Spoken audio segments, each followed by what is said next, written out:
Hey guys, Wages World here. It is May 6, 2020. Come at you with the video. Okay guys, we do have quite a bit to talk about, but I'm going to show you guys something here on the Schumann. This is the most recent. Nothing really big is going on right now, guys.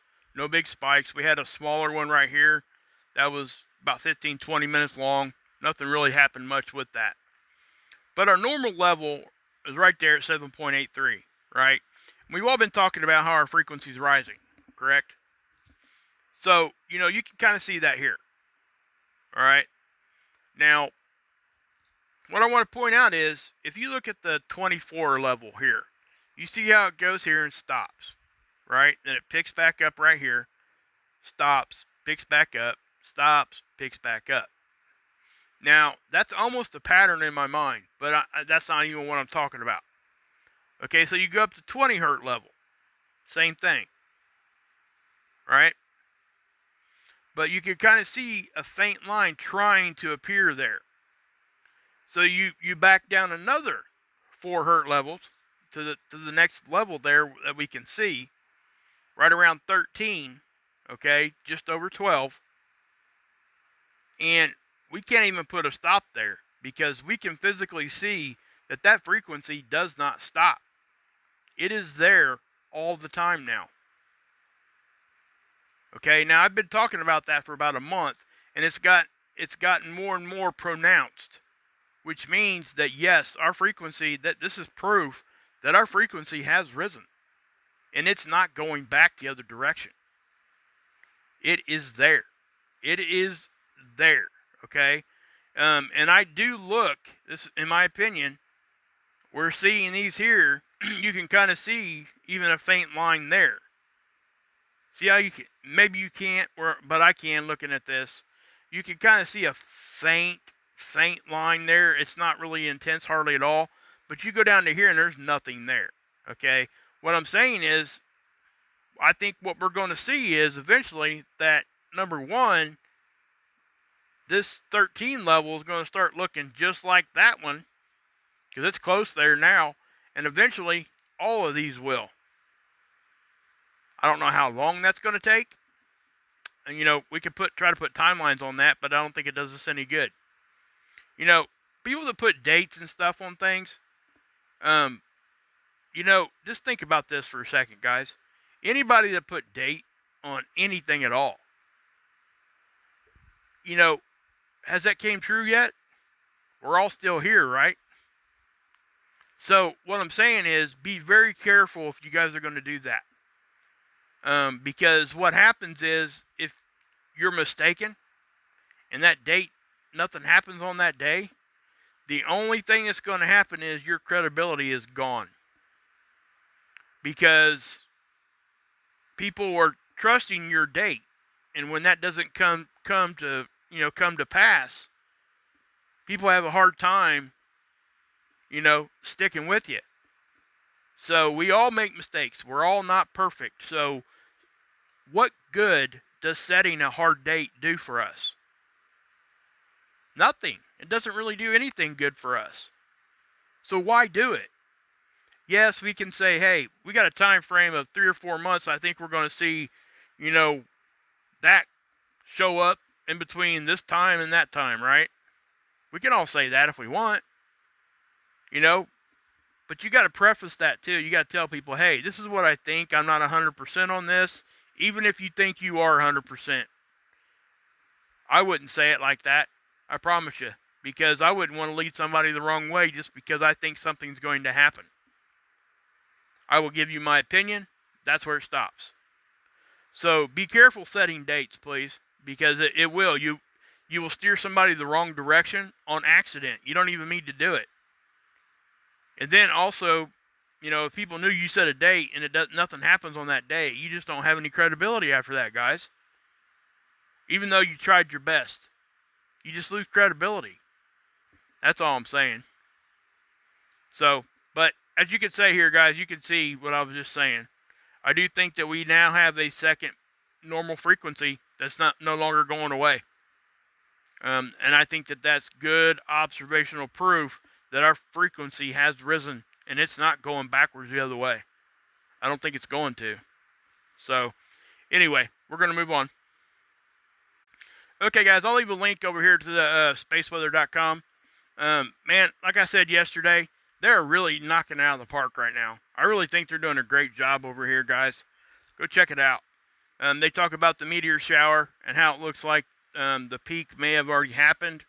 You guys can probably go outside tomorrow morning, right? A couple hours before sunrise, and you might be able to catch a few. But it looks like the majority of that we've already passed through it. The timing of it just didn't line up like they thought it was going to, the way I understand. It says the show was over. Okay, so take that for what it's worth. I couldn't have seen this morning anyway because it was raining here. But what I want to talk about over here, guys, is look at this. It says, what just happened to Comet Swan? Now, I want to remind people what happened to Comet Atlas. It broke up, didn't it? Right about the same distance this thing here is from the sun. So this tells you the unpredictability of these comets. And, when they're coming, especially the ones they just find. And they're saying right here, that Swan has never experienced being close to the sun. And so we just don't know how it's going to react once it starts interacting with, first off, the solar wind, second, the heat, and other magnetic fields from all the planets and everything else that's going on. So, it's hard to know what these comets are going to do. And what Swan did, guys, it actually brightened visibly to the naked eye. That is wow. I don't think anybody expected that. Okay? Now, they're saying that they don't think that this thing is breaking up like Comet Atlas did yet. They're not seeing the same signatures. But, again, this thing is just now coming to the sun for the first time. Now, they're saying that when it does this little slingshot maneuver around the sun, we could get another show. And, guys, this is visible to the naked eye. Here's the threshold. I've shown this before. So at 6, that's the threshold for naked eye visibility. The lower the number, the brighter it is. Okay, it's kind of like golf. Lower the number, the better you do. That kind of thing. But as you can see, it kind of like that, right? What's the date on that? It should be date down here. Yeah, May 1st, May 4th. Okay, so right here, that's what it was. Now, but it looks like about May 3rd, 2nd or 3rd, it had its peak brightness. And I think that's when it did its little flash kind of thing. They seen it, go bright and then go back dim, like something was going on.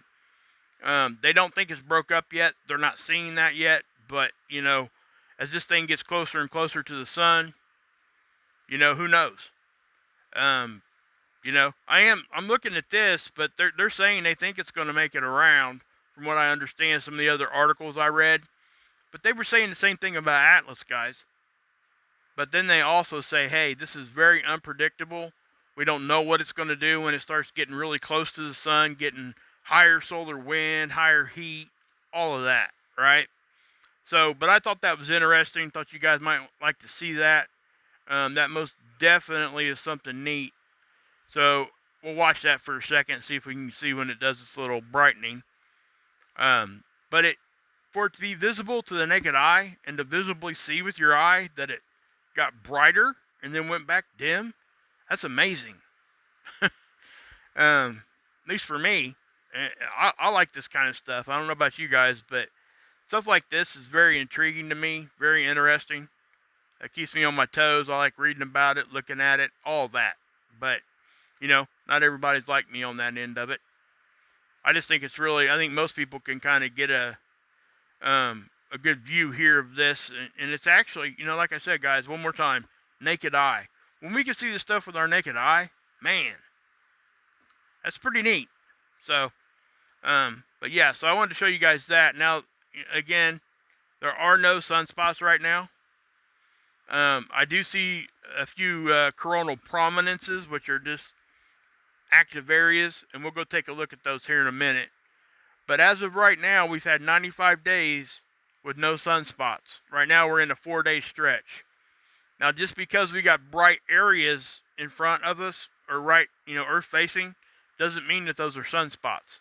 They have to be officially sunspots on the surface. There's different parameters that it has to meet for them to call it a sunspot. So, but yeah, so right now, 75% of the time, no sunspots. So that's still solar minimum. But what I want to say, guys, is I really truly think that once we start hitting to get a little bit more active into the new solar cycle, it looks like this thing is going to move faster than what we've seen the last cycle. In other words, it's going to get more active quicker. And that's really not what we want, because it takes us time to build back our strength for our magnetic field. And if we're getting more activity while we're still weak, it could affect us. And, well, frankly, guys, it could be bad. We could see some bad stuff if that happens. But, again, we have to understand that those things still have to be fired at us. And it's a big sky. Just letting you know. So, anyway, there's the, Northern Light model that I've shown you guys a lot. It doesn't look like we're going to be seeing a whole bunch there. This is the sun right now. You can see those dark patches, guys. What I want to say here, this is about the equator of the sun. The Earth is kind of here, okay? These dark patches are coronal holes, and that's where we get higher solar wind. Okay, when those open up, it allows more particles to shoot out towards us. And remember what I said yesterday in my video, that's the sun, here's the Earth, and we're connected by interplanetary magnetic field lines, okay? Now, on those field lines are where those particles pop out, and they travel along that line like this. So, that's what's going on when we get solar wind. Ignore that, guys. That's Marfugal. He's going live, it looks like. Anyway, yeah. Sorry about that, guys. Yeah. So, coronal hole. Bunches of them, looks like. Pretty patchy. Nothing real big, like nothing real like one big hole or anything. But there's a lot of smaller ones there. Also, you can kind of see an active area there, too. But we'll go look at that, too. Okay, I got you guys over at Seeds. Now, this is back on the 4th. That's that CME I was showing you guys. Okay? Now, we've already talked about that yesterday. Scott posted some captures from that also. He was able to catch something in there. Now, we'll go to the next day. Now, you always remember what I say about these flashes. You see those big flashes? Usually that means something's going on. You'll see that flash, and then other stuff will start showing up shortly after. And that's exactly what happens, because if we look after that flash, we start seeing the beginnings of another CME. Okay? There it flashing. Now watch. Here it comes. Right in there. There it is. Okay? Popping out there. So, we've had CMEs, smaller ones, in like 3 different days here. And also on this side, you're going to see another CME. Happens right in here. Alright, right there. See that jet fly out? Now, again, that's Mercury going, or is it Mercury? Yeah, I think it's Mercury going through there. Okay? That's what that is.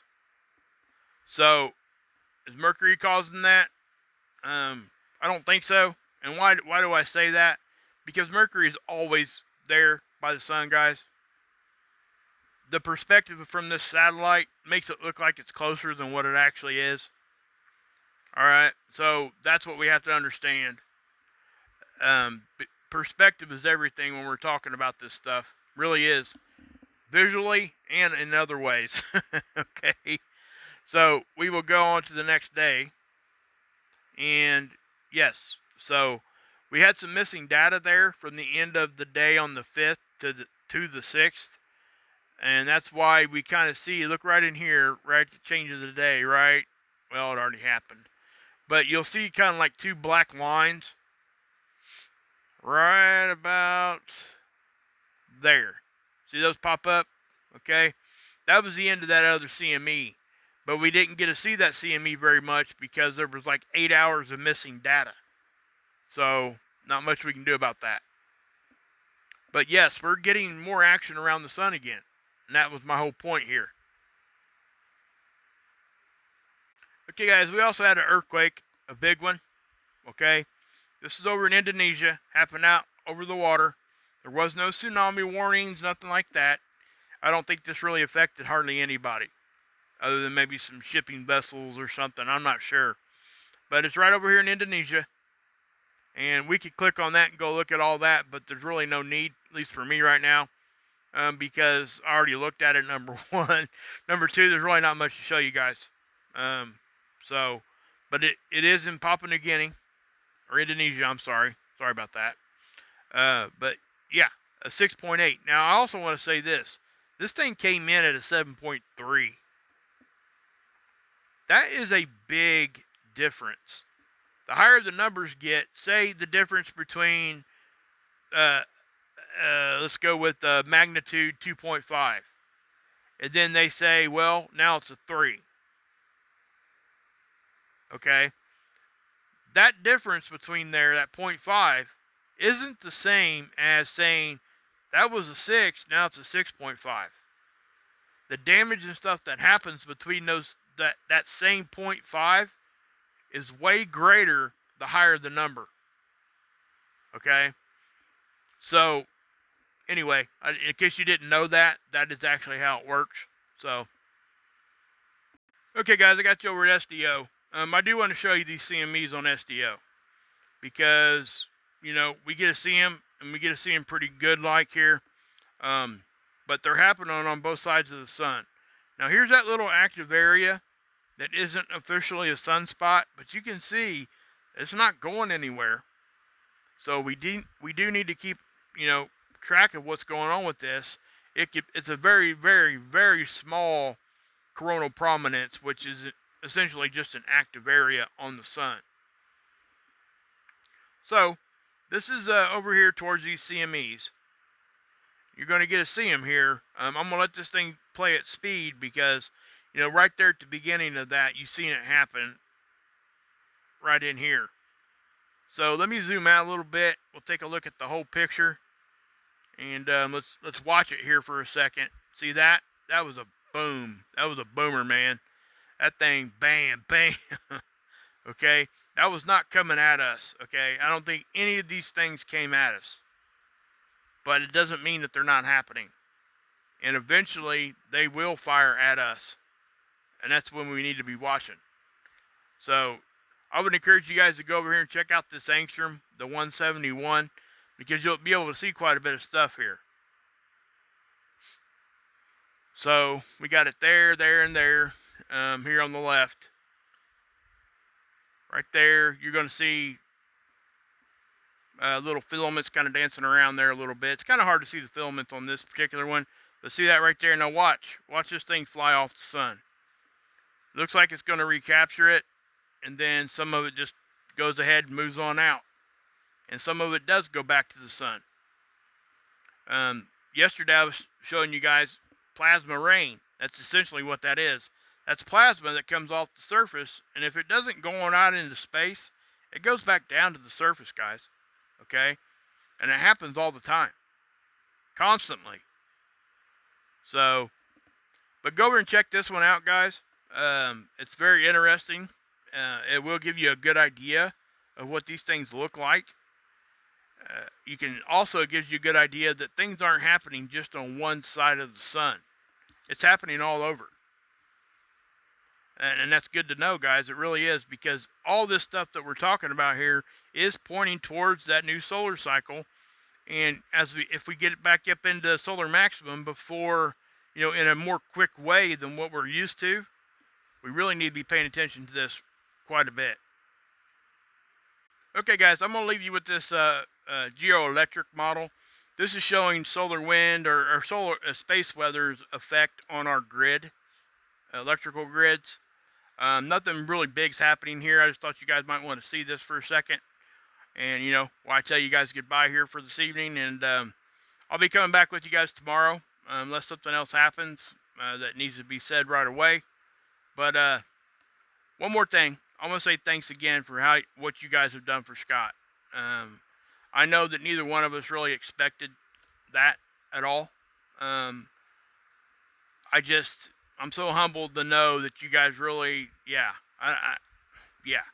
So I'm going to end it here before I get too emotional, but thank you guys so much. When you watch your friends go through stuff, especially your friends, and knowing that they can't really do much to help their kids and all that kind of thing, it really, it plays with your mind. And when you're able to help them, it means so much to them and to the person that's trying to help them. Yeah, it just means a lot. So thank you guys so much. God bless. Yeshua saves. And you can drink this Kool-Aid.